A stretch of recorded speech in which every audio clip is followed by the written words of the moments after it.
Holy shit, lads, episode number 35. This one's been coming. I'm going to do this one about imposter syndrome, if you've ever heard of such a thing. I certainly had never heard of any such thing up until about a year ago. And ever since then, I've wanted to do an episode on it. And I've often thought, oh yeah, no, I'll set aside a bit of time and I'll study this and I'll study that and I'll learn about it and blah, blah, blah, and then I'll do it. But bollocks to that, because that time hasn't come in the last year and it's not going to. And I'm not fucking letting this cunting second season pass me without discussing it a little bit at least. So I first became aware of it when I was watching a TED Talk about a guy called Mike Cannon-Brookes. Mike Cannon-Brookes is the CEO of Atlassian, a software company based down in Australia. Huge, big fucking company. But anyway, he set it up when he hadn't arse in his trousers, him and his mate, and basically chanced their arm, got it up and running, and hop, skip and jump a fucking year or two, and, you know, it's multi-billion and all the rest of it. But along the way, he discovered this thing called imposter syndrome.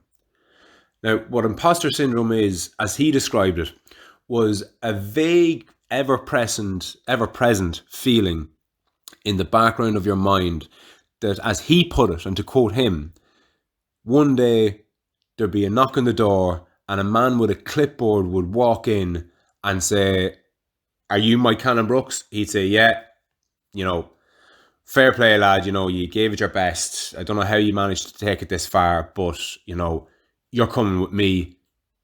Hand over the fucking keys. Ball burst, game over." Okay, now, I watched this TED Talk, as I said, about a year ago, and as he said those words, I fucking burst into tears.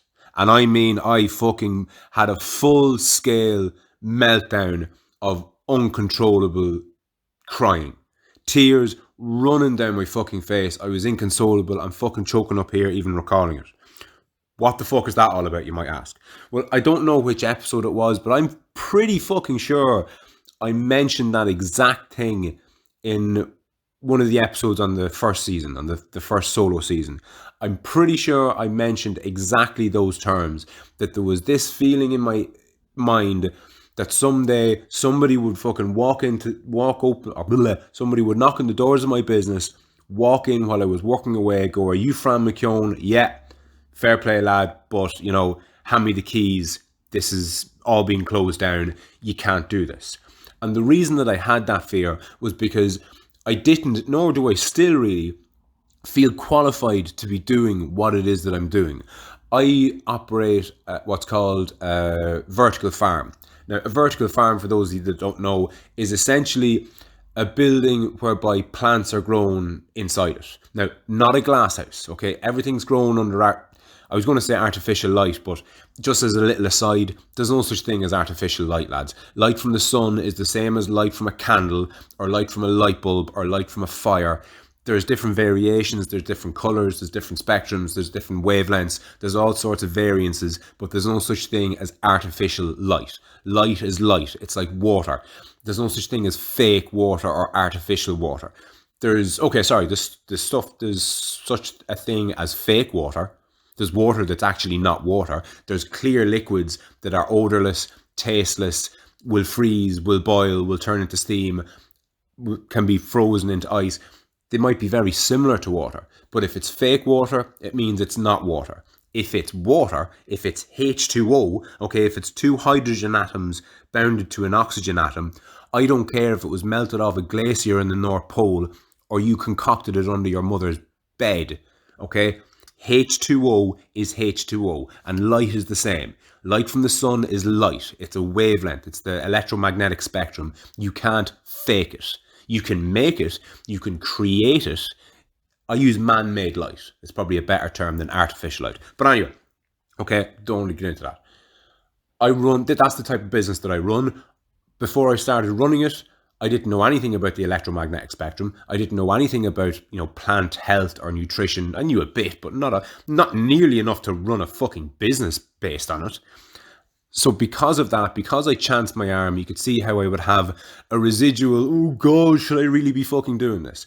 And I think that anybody that set up their own business is going to suffer with this, what's called imposter syndrome, to one degree or another.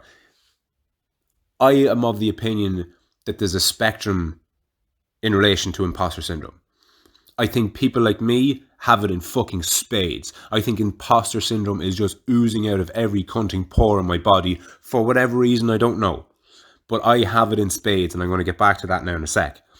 Other people might have a touch of it. They might go, oh, I'm probably not qualified to do this, but here we go and we're going to do it anyway. And then there's people who maybe have it even worse than me. People who have it so bad that they couldn't start a business because of that lingering, ever-present feeling of almost unworthiness, or not unworthiness, but certainly unqualifiedness. Now, all of this seems perfectly natural and normal. I mean, why wouldn't you be nervous and apprehensive about committing to something that you're not overly qualified in? But the thing is, I was running this business for 3 or 4 years and had people working for me. Okay, I was paying all my taxes, I was getting all my invoices and statements in on time, I had a good relationship with my customers, I was doing what I had been doing for years to a very high standard, and everything was going great. And even at that point, when there was ample evidence that I was more than capable of doing it, even then, despite all the evidence that I was competent in doing it, I still had that residual, oh God, one of these days some cunt's going to rock up here and throw me in jail or fucking sue me, or because I don't have a degree in horticulture. I don't know anything about, plant husbandry or whatever the fucking appropriate term is. I didn't know anything about health and safety or food management plans or any of that crack. Made it up as I went along and got better and better and better at it. But the thing about imposter syndrome is, it doesn't matter how good you get at it. You could be the world fucking leader. You could be the most notorious, well-known, most respected authority on a subject. But it wouldn't matter. If you're suffering from either a lot or a little of imposter syndrome, that's basically what it is. It doesn't matter how qualified you are. You just have this niggling uncertainty about your qualification to do it. Okay? So getting back to why I personally think I have it so bad. A bit of a content warning here. I'm going to it's nothing too dark or deep or nasty, but I am going to reference having been suicidal. So maybe just skip this if you're not in the right place to listen to it. But in hindsight, looking back, I was probably suicidal for the best part of 6 months, maybe even a touch longer. But anyway, during that period, I can remember Googling the words, am I suicidal? Okay. At the same time that I was contemplating ending my own life, I was doubting whether or not I was deserving of the title suicidal. I didn't give myself the credit. That'll tell you how fucking deep down in a fucking hole that I was, that I couldn't even credit myself with the title of being suicidal. It was all, oh, you're not fucking suicidal, you're just fucking, get your shit together, stop being such a fucking rotten fucking person, basically. Suicidal. Like you're disrespecting people who actually have problems. You're disrespecting people who have killed themselves. You fucking wouldn't be able to fucking kill yourself if you wanted to. Those kind of fucking horrible negative thoughts were there. But imagine that, and it's hard for me to even fucking make sense of it as I say it. I was planning on killing myself. I got to a stage whereby I had a plan to kill myself. Bearing all that in mind, I still couldn't credit myself with the title suicidal. That's how fucking deep and ingrained this imposter syndrome phenomena is with me, or was with me. It's not nearly as much as it was, I don't think, but it's certainly still there. And the reason that it's relevant now and why I haven't learned about it and put it all behind me, and before I continue actually, naming it helped shitloads. Listening to somebody, listening to somebody else talk about it and share their experience of it, and by default making me aware of it, of its existence, automatically alleviated, 50 fucking percent of it. I haven't worried about the man with the clipboard since, put it that way. That man doesn't exist in my conscious mind or even in my subconscious mind anymore, because it's just not there. It's just not there. Something that was ever present. It's just not there anymore and hasn't been there for ages. And I credit that to knowing what it's called. And I can only imagine the relief that somebody who was suffering from panic attacks would get when they finally go to see a fucking doctor or whoever and they explain what's been happening to them. And then the doctor turns around and goes, "Oh yeah, that's a panic attack. Have you never heard of a panic attack?" Can you imagine the fucking relief of knowing that what's wrong with you is just, pretty common? It's not going to, cure you of what was giving you the panic attacks in the first place. It's not going to ensure that you're not going to have panic attacks in the future, but just knowing that it's not you, just knowing that what you're experiencing is part of the human condition, a fucking shitty, horrible, cunting part of the human condition, but a part of it nonetheless. All you're experiencing, and this isn't to downplay it by any stretch of the imagination, but all you're experiencing is something that happens to some or maybe most or maybe even all of us at one point in their life. I mean, again, just thinking out loud, imagine you've got, I don't know, a rash on the fucking underside of your ball sack or whatever. It doesn't matter. Something wrong with your nail or something wrong with the back of your head, or there's something you're not comfortable with on your person. And you go, fuck, I have to go to the doctor. What you want is for the doctor to have half a look at it and go, oh, fuck, yeah, that's whatever it is. Even that will make you go, oh, fucking thank God for that. Because at least if he can see it, identify it, and name it, before he even tells you that he has a fucking cream for it, you're going to assume he does. And if he doesn't, somebody else will. Or you're going to assume that because it's known what's wrong, that there's possibly a known remedy for it or a cure for it. Or even if that there isn't, even if they tell you what you have is incurable, at least you know it's incurable. That wonder, that kind of question mark isn't there anymore. And that in itself would be massively helpful. What you don't want your doctor to say is, fuck, never saw one of them before. Then you're fucked.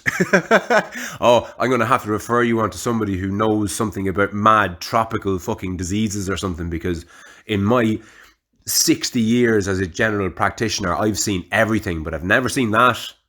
Holy shit, that's, you don't want to hear that from your doctor ever. Okay? And just the being able to name something, it massively helped me, absolutely massively helped me. And hopefully this will fucking help some other poor cunt who was like me. And I wasn't distraught with this whole imposter syndrome thing, but it certainly played an ever-present negativeness in my life. And I haven't fully put it behind me because, look, I'm chancing my arm doing what I'm fucking doing here right now. Do you know what I mean? I'm not qualified to do fucking podcasts, but I don't really give a fuck because, worst case scenario, no one listens. Who cares? But when you're running a food business and you're supplying bulk quantities of microgreens to the food service industry, you've a worry there. Now, I always went above and beyond everything I had to do because I had to. I couldn't cut corners because I didn't think I was deserving of the position in the first place. Never mind to be in that position and start cutting corners. So I've always gone above and beyond. And I've imposter syndrome to thank for that in many respects. So maybe imposter syndrome isn't the fucking worst thing in the world. But again, it might be great for some people and the worst thing ever for other people. And either way, being able to name it, being able to identify it, knowing what it is and knowing of its existence might go a fucking long way in helping somebody get over it. But what made me think about it today is a conversation I had with past guest and friend of the show, Dave Webster, earlier today. And I was chatting to Dave. I hadn't fucking seen the man in ages. I still haven't seen him. I was on the phone. Fucking fuck you, lockdown. But I was chatting away to him, and he was telling me that he was up to date with the podcast and he was loving it and blah, blah, blah. And he started talking about, my plans for the future, because that's what the last couple of episodes have been about, kind of looking forward. And he seemed to be enjoying that. So we had a loose chat around that. And one thing that I said to him that I've been thinking myself of late, it's not that the podcast it's not that I'm not. It's not that I don't have confidence in the whole off the lead thing's future. It's quite the contrary. It kind of scares me a little. I genuinely think that I can blow this whole off the lead thing up into something enormous, something bigger, something way bigger than just me, like way bigger. And I'm not going to go into the details of that now. I will in a future episode, hopefully. But its potential kind of scares me, and it's how successful that it could be, and indeed that it should be, and maybe that it will be. It's that success that's kind of scaring me. I'm afraid to go after it. It's a weird one. I'm far more afraid of going after it because of how successful I think it could be, not how unsuccessful it could be. I'm not afraid to committing to it because it mightn't work. If that was my only fear, I just do it, and if it didn't work, what harm? That would be my attitude to it. But what's holding me back almost in really fucking concentrating on it and going after it, and by that, lads, I mean doing it full time. I mean handing the reins of my business on to past guest and friend of the show, Porrick Riley. I might actually message him about this before I fucking upload it, but anyway, he's more than well capable to run my business for me and like with me. More than capable. So I genuinely do, especially after all these fucking lockdowns, I really do have an opportunity to do the whole off the lead thing full time. What would that look like? Another solo season, another fucking rake of guests, building the mobile studio, setting up off the lead and on the mats, like an MMA gym. Again, all branded under off the lead. The whole 9 yards of 1,000,001 different things. The documentary about shooting the pig and butchering the pig and fucking eating the pig and all that jazz. Like, that's just one of 101 different ideas that I'm rattling around in my head that would all fall perfectly under the off the lead banner. But again, what scares me, strangely enough, isn't the fact that the whole thing could fall on its arse. That doesn't scare me. I'm willing to take that risk. Okay, I'm secure enough in my personhood and in my life, and there's enough steadiness in my life, thankfully, due to the fucking years of hard graft I put in. There's enough steadiness in my life that I can try and shake something without fear of bringing down a whole fucking house of cards. The foundation that I have made for off the lead up until right now is fucking incredible. As far as I'm concerned, it's fucking brilliant. I love it, and it's a launch pad for, not the next decade, but for whatever else comes after this episode and this solo season and all the rest of it. But Dave said something to me that I'd heard 1,000,001 times before, but I needed to hear it in the moment that he told it to me. So fucking thanks again, Dave. He said that him and his business partner, past guest and friend of the show, Graham Mackin, they were both chatting recently, and they agreed on something that I would concur with as well. They both agree that if your dreams don't scare you, they're not big enough. And the second he said that, I kind of felt my shoulders relaxing. And he was like, that's all that is. Your dreams should be fucking scary. If they're not fucking scary, they're not big enough. Now, we're talking dreams, okay? And we're talking aspirational goals, okay? They should be scary. The steps to them shouldn't be. Do you know the kind of way, like the idea of running your first marathon should scare you if you can't run. Okay, so if you couldn't run 5k, never mind 42k, if you couldn't run 5k and you say to yourself, do you know what, I'm going to run a fucking marathon one of these days. Okay, that's a scary goal. That's an ambitious goal. It's a dream.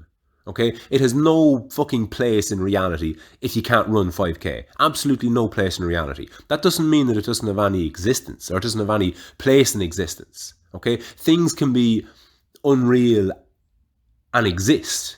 Things can be not in existence and exist in your mind. All it takes is for an initial fucking spark of, do you know what, I'd like to run a marathon. Do you know what, I'd like to get fucking jacked. Do you know what? I'd like to do whatever the hell it is. Play an instrument, learn a language, learn a new song on the guitar, whatever the fuck it is. Draw that picture that you've been meaning to draw. It doesn't fucking matter. The point being, your lofty goals and your aspirational goals and your dreams should scare you. The first step shouldn't. And none of the steps along the way should, really. You know, if, in keeping with the running analogy, you can't run 5K, you want to run a marathon. That's a scary dream. But going for a 5K walk shouldn't scare you. Do you know that kind of way? If setting up your own business is your big, scary, aspirational goal that terrifies you, the idea of it, picking up the phone, or not even picking up the phone, Googling suppliers of the product that you're looking to possibly make someday, that shouldn't be scary. You know, the incremental steps shouldn't be that hard. If one of your incremental steps is this huge, big fucking undertaking, it's not an incremental step, lads. Okay? Holy shit, it's 20 minutes. Lads, I'll chat to you tomorrow. But before I let you go, I'd just like to remind everybody that this episode and all the episodes on YouTube have been brought to you by past guest and friend of the show, Pat McKeown. Pat is very similar to myself insofar as that he's long had an interest in the mind and more specifically the brain and how they both interact, to such an extent that he went and spent 4 years getting a degree in neuroscience and then spent a further year in getting a master's in psychology. Now, what he's done is pretty fucking cool.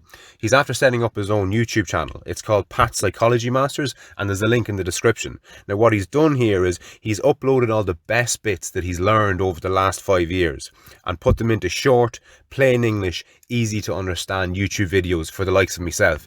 His YouTube channel has been a massive resource for me in understanding both my mind and the mind of others. So hit up Pat Psychology Masters YouTube channel, subscribe, give it a like and a comment and a share. All that kind of stuff helps. And I'll chat to you soon.